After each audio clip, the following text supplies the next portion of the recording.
নমস্কাৰ বন্ধু-বান্ধৱীসকল, স্বাগতম জনাইছোঁ। আসাম পুলিচৰ কিছু পদৰ এডমিট কাৰ্ড প্ৰকাশ পাইছে।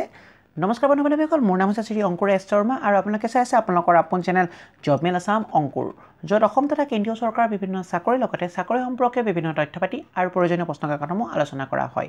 যদি আপোনালোকে পোনপ্ৰথমবাৰৰ বাবে আমাৰ চেনেলটোলৈ ভিজিট কৰিছে, অনুগ্ৰহ কৰি আমাৰ চেনেলটো ছাবস্ক্ৰাইব কৰিব, লগতে কাষৰ নটিফিকেশ্যনৰ বেল বুটামটো প্ৰেছ কৰি অল কৰি ৰাখিবলৈ নাপাহৰিব, যাতে আমি আপলোড কৰা প্ৰতিটো ভিডিঅ'ৰ নটিফিকেশ্যনে আপোনালোকে লাভ কৰিব পাৰে।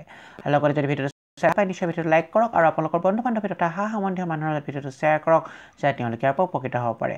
বলক এটা ভিডিঅ'টো আৰম্ভ কৰোঁ। আসাম পুলিচৰ কনিষ্টবলৰ উপৰিও বেলেগ পদৰ কিছু পদৰ এডমিট কাৰ্ড প্ৰকাশ পাইছে। আজি 20 ফেব্ৰুৱাৰী 2021 তাৰিখে এই এডমিট কাৰ্ডসমূহ প্ৰকাশ কৰি দিয়া হৈছে আৰু ইয়াৰ কাৰণে কেৱল ইণ্টাৰভিউ অনুষ্ঠিত হ'ব। কোনসমূহ পদ আছিল আৰু কি এতিয়া পৰা ইয়াৰ ইণ্টাৰভিউসমূহ আৰম্ভ হ'ব বা কোনে এই ইণ্টাৰভিউসমূহ কণ্ডাক্ট কৰিব, SLPRB বৰ্ডে কৰিব নে আসাম পুলিচে ডাইৰেক্টলি কৰিব নে বেলেগ কোনোবা ইউনিভাৰ্চিটিয়ে কৰিব, আজি এই ভিডিঅ'ত আমি আলোচনা কৰিম।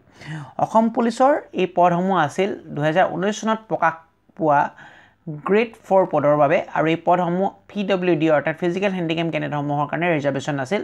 2019 চনত ৰিলিজ হৈছিল প্ৰায় 756টা গ্ৰেড 3 পদ আৰু গ্ৰেড 4 পদ আছিল আৰু তাৰ গ্ৰেড 4 পদৰ বাবে বৰ্তমান সময়ৰ তেওঁলোকে যি প্ৰায় 437টা পদ আছিল গ্ৰেড 4 পদ PWD কেণ্ডিডেটৰ কাৰণে। এই কেণ্ডিডেটসমূহৰ বিভিন্ন ধৰণৰ ডিপাৰ্টমেণ্টৰ অসম পুলিচৰ সেই পৰীক্ষাসমূহ অনুষ্ঠিত কৰিব লৈছে আৰু এতিয়া বৰ্তমান এডমিট কাৰ্ডসমূহ ইছ্যু কৰি দিয়া হৈছে আৰু ইয়াৰ কাৰণে কেৱল ইণ্টাৰভিউ অনুষ্ঠিত হ'ব। ইয়াৰ কাৰণে কোনো ৰিটেন টেষ্ট অনুষ্ঠিত নহয়, ইয়াৰ কাৰণে কেৱল পাৰ্চনেল ইণ্টাৰভিউ অনুষ্ঠিত হ'ব আৰু সেই ইণ্টাৰভিউসমূহ কণ্ডাক্ট কৰিব এবাৰ গুৱাহাটী ইউনিভাৰ্চিটি। আপোনালোকে জানিবলৈ পাই নিশ্চয় সুখী হৈছে, ডাইৰেক্টলি এখন ইউনিভাৰ্চিটিক এবাৰ ইণ্টাৰভিউ কণ্ডাক্ট কৰিবলৈ দিয়া হৈছে। কোনো অসম পুলিচ ইয়াৰ লগত জড়িত নহয় বা SLPRB বৰ্ড ইয়াৰ লগত জড়িত নহয়, ডাইৰেক্টলি গুৱাহাটী ইউনিভাৰ্চিটিক যিহেতু পৰীক্ষাসমূহ গতাই দিয়া হৈছিল আৰু গুৱাহাটী ইউনিভাৰ্চিটিয়ে অসম পুলিচৰ এক্সামসমূহ পাতিব, সেই হেতুকে অসম পুলিচৰ যি গ্ৰেড 4 পৰীক্ষাৰ পদৰ কাৰণে যি ফিজিকেল হেণ্ডিকেম কেণ্ডিডেটৰ সেই পদসমূহ গুৱাহাটী ইউনিভাৰ্চিটিয়ে ডাইৰেক্টলি কণ্ডাক্ট কৰিব আৰু ইয়াৰ পদৰ সংখ্যা প্ৰায় আছিল আপোনাৰ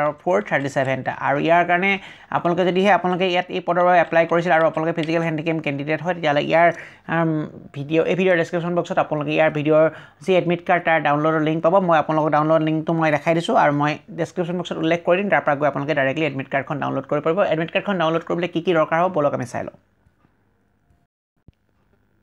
এইটো হৈছে ডাউনলোডৰ লিংক। আপোনালোকে ওপৰত দেখা পাইছে যিটো ID নাম্বাৰ, সেই ID নাম্বাৰত আপোনালোকে চাৰ্চ কৰিব পাৰে 125.63.120.226.8002। এই ক্লিক কৰিলে আপোনালোকৰ লিংকটো খোল খাব আৰু যদিহে দৰকাৰ হয় আপোনালোকক মই ডেছক্ৰিপশ্যন বক্সত এই লিংকটো দি দিম, তাত গৈ আপোনালোকে আপোনালোকৰ এডমিটখন ডাউনলোড কৰিব পাৰিব। Admit card for various post government of Assam for disabled person অৰ্থাৎ PWD কেণ্ডিডেটসমূহৰ কেন্দ্ৰে উল্লেখ কৰি দিয়া হৈছে আৰু প্ৰথম আপোনালোকক দৰকাৰ হ'ব এপ্লিকেশ্যন ID আৰু দ্বিতীয় বছৰত দৰকাৰ হ'ব ডেট অফ বাৰ্থ আৰু গৈ ছাবমিট কৰি দিলে আপোনালোকৰ এডমিটখন আপোনালোকে উলিয়াব পাৰিব। আৰু যদি কিবা কাৰণত আপোনালোকে এপ্লিকেশ্যন ID পাহৰি গৈছে বা কিবা যদি এনকুৱাৰী দৰকাৰ হয়, তেতিয়াহ'লে এটা নাম্বাৰো দিয়া আছে। চ' নাম্বাৰটো মই মোবাইল নাম্বাৰটো এই ডেছক্ৰিপশ্যন বক্সত দিম। ৰাতিপুৱা 10 বজাৰ পৰা দুপৰীয়া 5 বজাৰ গধূলি 5 বজালৈকে আপোনালোকে সেই লিংকটোত গৈ পাৰিব আপোনালোকে কণ্টেক্ট কৰিব। যদি দৰকাৰ হয় আপোনালোকে হেল্পলাইন নম্বৰটোত কণ্টেক্ট কৰিব পাৰিব, মই তলফালে ডেছক্ৰিপশ্যন বক্সত উল্লেখ কৰি দিম। চ' যদিহে এপ্লাই কৰিছিল এতিয়াই গৈ এডমিট লিংকটো পৰা ডাউনলোড কৰক। ধন্যবাদ, জয় অসম।